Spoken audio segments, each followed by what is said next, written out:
돈이 되는 뉴스 확인해 보시죠. 한국투자증권 이프랜드예요. 김민진 차장과 함께합니다. 안녕하세요. 안녕하세요. 네, 첫 번째 기사 바로 열어보겠습니다. 요즘 2차 전지 재활용 시장, 폐배터리 시장에 대한 기대감이 쑥쑥 크고 있습니다. 사실 전체적으로 시장 분위기는 어수선한데 이 관련 기업들의 IPO 흥행 소식이 잇따라서 전달되고 있습니다. 자, 먼저 글로벌 폐배터리 재활용 시장 기대감이 이렇게 나타나고 있다는 거 확인해 보시면 되겠습니다. 2025년부터 쭉쭉쭉쭉 성장할 것으로 관측이 되고 있습니다. 그도 그럴 게 이게 지금 시장이 개화했다고 보기는 어렵고 전기차가 먼저 개화를 하고 그 전기차가 오래 달리다 보면 배터리가 이제 다 쓰게 되고 네. 그것을 다시 재사용하는 그 시점이 도래하는 그 기간을 잡았을 때 이 정도의 성장률이 앞으로 예상된다 이런 관측입니다. 자, 이제 IPO 요즘 주목 크게 받았던 게 성일 하이텍이었죠. 수요 예측 경쟁률도 어마어마했고요. 일반 청약 경쟁률도 1200대 1을 기록했습니다. 뜨거운 열기를 확인하실 수 있고요.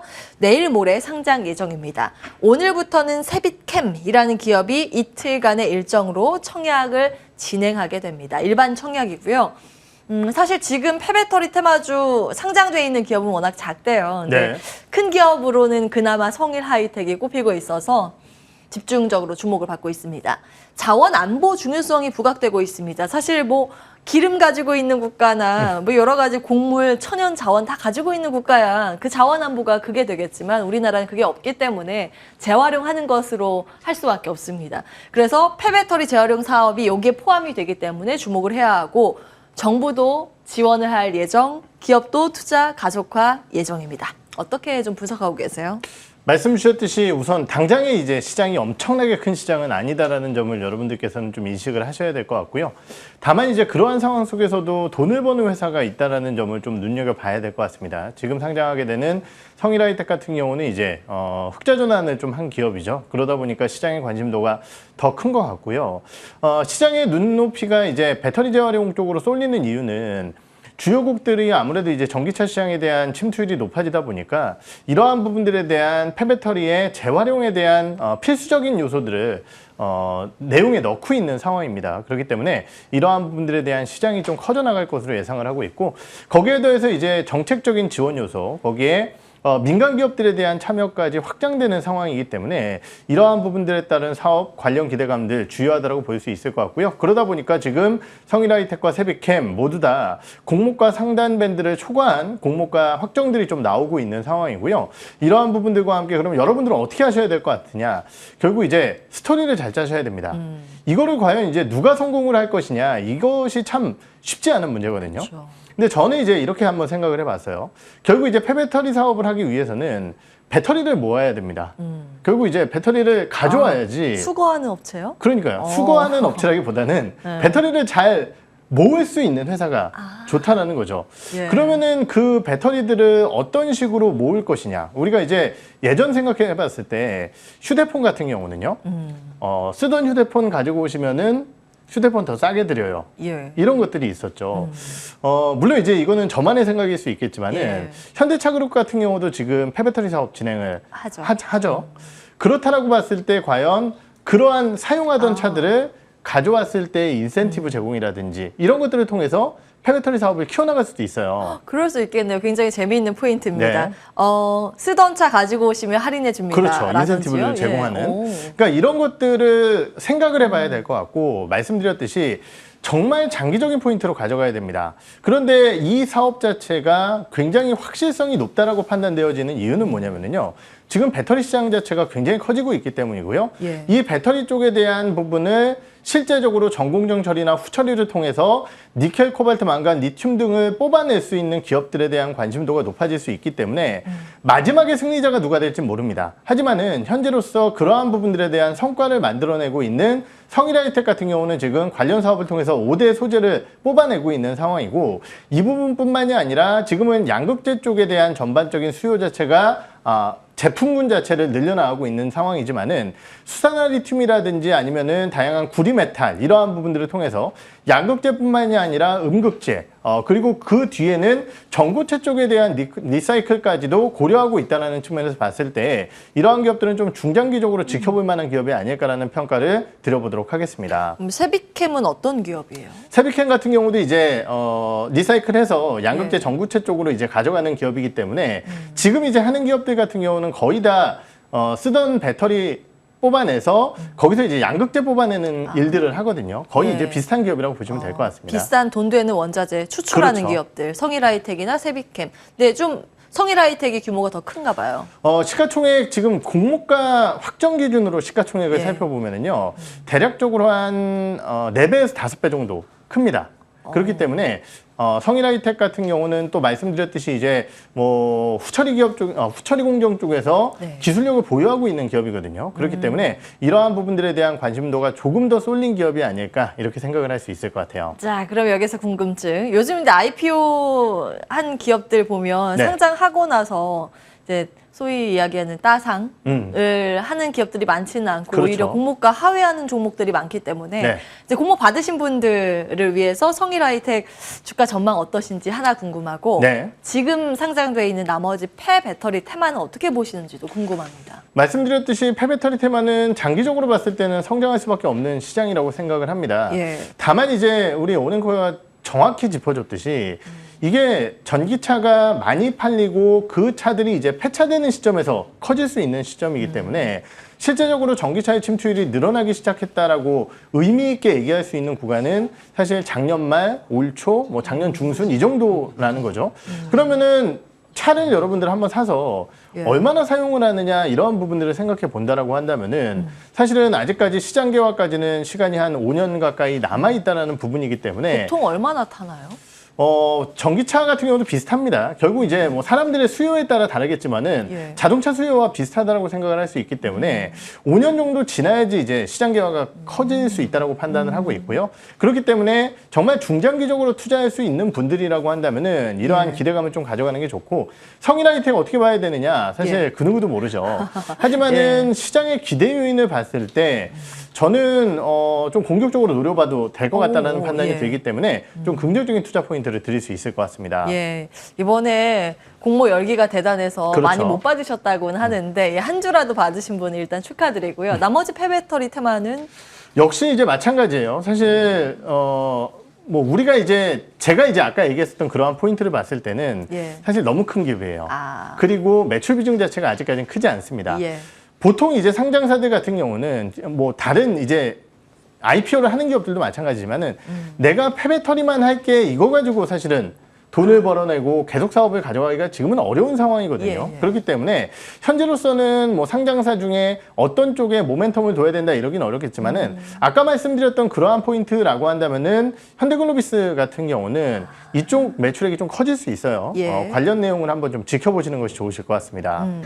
각각의 이제 대기업들도 이 시장에 뛰어들겠다고 준비를 하고 있는 과정인데요. 이제 앞으로 아무래도 이제 현대차 이런 완성차를 하고 있는 기업과 연계도가 좀 높은 기업이 수혜를 받지 않을까라는 관점에서 현대글로비스 말씀을 주셨네요. 기억해 보도록 하고요. 다음 기사 열어보겠습니다.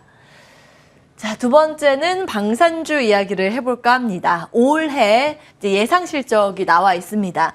매출액 기준으로 가장 성장률이 클 쪽은 한국항공우주로 관측이 되고 있고요.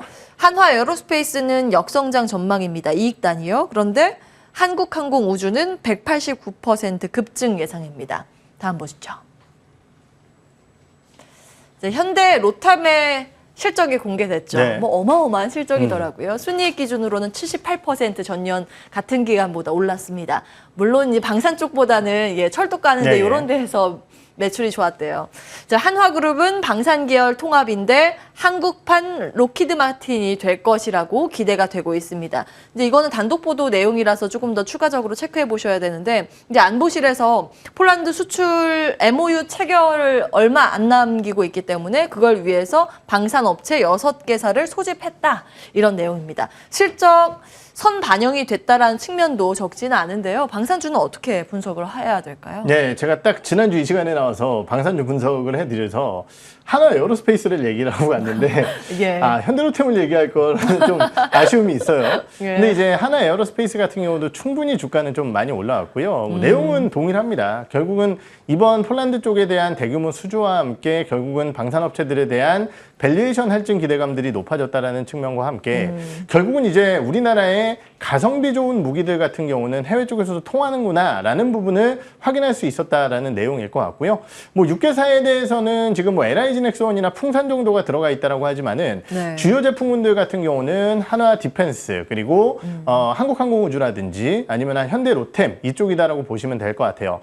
주요 내용을 살펴보게 된다라고 한다면은 결국은 이제 이러한 부분들에 따른 수주는 긍정적인 내용이지만은 우리가 하나 눈여겨봐야 될 부분은요. 방산 수주라는 것 자체는 짧게 매출액이 반영이 되지 않습니다.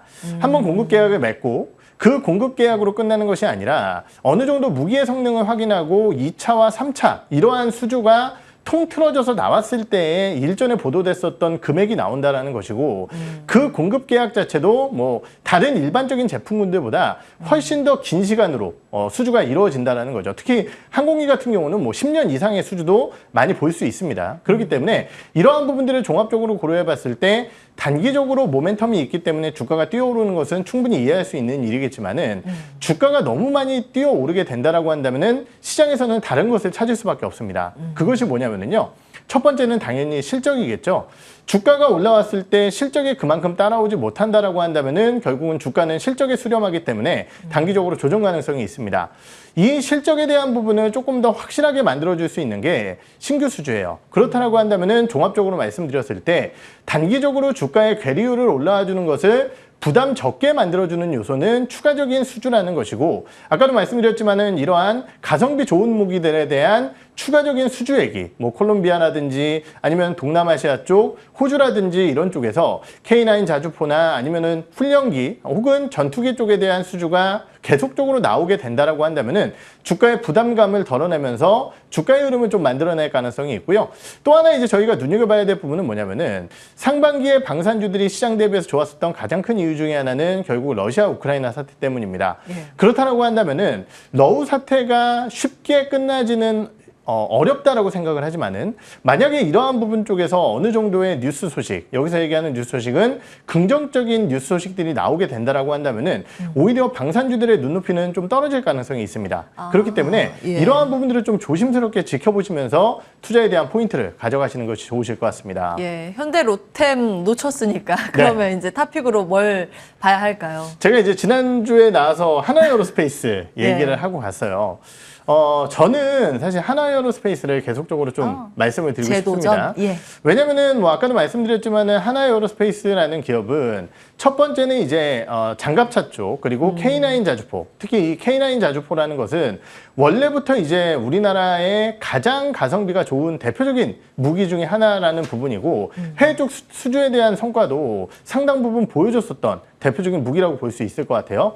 거기에 더해서 말씀드렸지만은 하나에어로스페이스는 민항기 부품을 함께합니다. 예. 결국은 이제 실적의 안정성을 만들어줄 수 있는 요소라는 거죠. 우리가 얘기하는 무기의 수출이라는 것은 정부에 대한 이슈라든지 여러 가지 협의가 필요하지만은 민항기 쪽, 즉 항공기 쪽에 대한 부품 수주라는 것은 리오프닝 상황과 함께 계속적으로 커질 수밖에 없습니다. 이러한 것들을 고려해 봤을 때 다른 기업들보다 수주의 안정성과 실적의 안정성이 좀 높다는 측면에서 봤을 때 하나에어로스페이스를 긍정적으로 좀 말씀을 드려볼까 합니다. 예.